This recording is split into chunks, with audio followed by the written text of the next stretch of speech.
2 missiles incoming. If you are there, get out. Call of Duty and Candy Crush. You don't have to be a regular gamer to know those titles, which are now, as they say, under new ownership.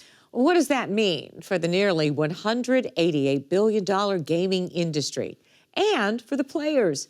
LA Times' Sarah Parvini joined us with a record-shattering deal for a Santa Monica-based company. Sarah, great to see you. Thanks for being here. Thanks for having me. All right, what's this deal? All right, so we have a $69 billion purchase of Santa Monica-based Activision Blizzard by Microsoft. Pretty big deal in the video game world. We're a team, all of us. It makes Microsoft the third largest gaming company in the world by revenue, and that's behind Tencent in China and Sony in Japan. And this is a story of local kid makes good, right? Activision, Santa Monica based? Yes, founded originally in 1979, still in California in Sunnyvale, launched after some developers left Atari over labor disputes. The fun is back. Oh, yes, sirree. It's the 2600 from Atari. And issues of recognition for their work. And then by the late 90s, the early 2000s, you have this business that sort of began in a humble way, starting to propel itself to the top of the gaming world, purchasing other companies, and as you mentioned, making a home in Santa Monica. Yeah, there were mergers and acquisitions and, of course, some of their biggest hit games. Absolutely. So we have Activision first purchasing companies, game developers like Raven Software, Treyarch. Prove that you are worthy. Infinity Ward. And then you move a little bit further into the 2000s, you have the very big merger with Irvine-based Blizzard Entertainment.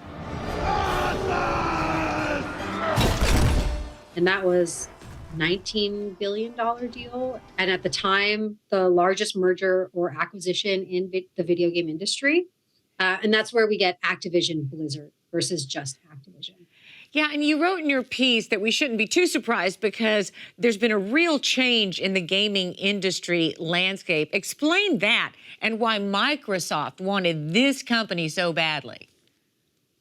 Yeah, so I spoke with some experts who know all about these kinds of things. And essentially they said that over the last decade or so, we've seen a pretty big change in the landscape of the game industry. We have several large companies, and that includes Microsoft, of course, acquiring other game studios, especially over the course of the pandemic.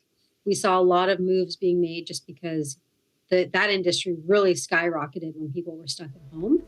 And when the truth finally dawns, it dawns in fire. So we have things like Microsoft announcing plans to acquire ZeniMax and then doing that. Spartans never died, George. And then we have, Sony making acquisitions. We have Take-Two buying Zynga, which is a mobile gaming giant.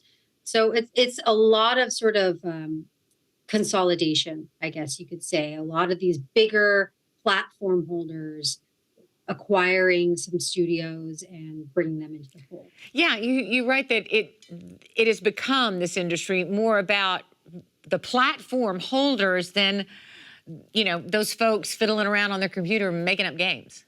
Right. It's not necessarily the little guy or the indie studio that is, the head of the scene at present. It's a lot of big names. And you say they want to go into mobile in a big way. So what about Activision Blizzard was so enticing? So earlier we talked a little bit about some of those acquisitions and mergers that happened when Activision was still Activision and then Activision Blizzard.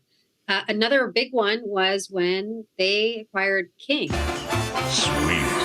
So it became Activision Blizzard King. And King is behind such mobile hits as Candy Crush. So when you have a big company like Activision that has a big game like this, and then you are Microsoft, and perhaps you want to really get into the mobile gaming sphere, especially as it is one of the fastest growing segments of the gaming industry, I would imagine that acquiring Candy Crush, among many, many other titles that Activision has, doesn't sound so bad. Divine. But there were regulatory and labor issues to deal with. Absolutely. So this deal was first announced in January of 2022. Heavy scrutiny from regulators in the European Union, the US, the UK, all of them arguing that this acquisition could not only raise prices for gamers, but also harm competition in the gaming industry, especially in the area of cloud-based gaming.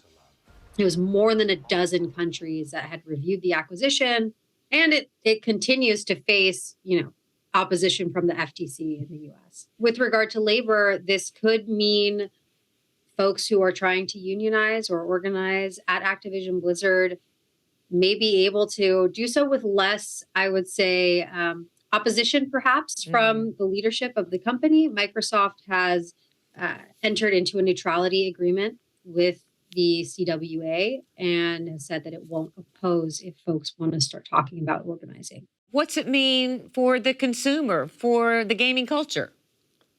It's hard to know exactly what it's going to mean for the consumer at this moment.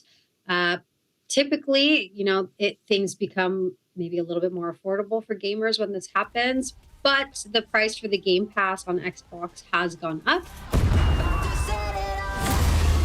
So I think we're going to see. Sarah Parvini writing about a major gaming industry deal. Thank you. Thank you so much.